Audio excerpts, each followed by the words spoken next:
একদিন হুট করে এক কাপড়ে বাড়ি থেকে বেরিয়ে পড়ুন। তারপর ভাবতে থাকুন পৃথিবীতে আপনার কেউ নেই, আপনার বাড়ি নেই, ব্যক্তিগত কোনো গাড়ি নেই, অর্থ সম্পদ কিছুই নেই, এবং আপনি যে ঘর থেকে বেরিয়ে এসেছেন সেই ঘরে আপনি আর কখনোই ফিরে যেতে পারবেন না। ব্যাপারটা খুবই কষ্টদায়ক, তাই না? পৃথিবীতে আপনার সবকিছু থেকেও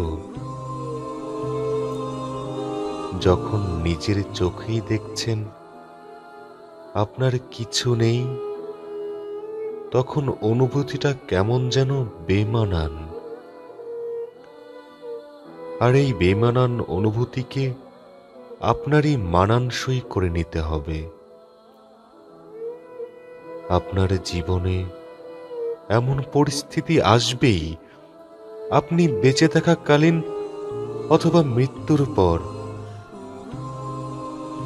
আর তাই সময় নষ্ট না করে সেই পথে চলুন, যে পথে কবরের মতো কঠিন জায়গাতেও শান্তিতে থাকা যায়।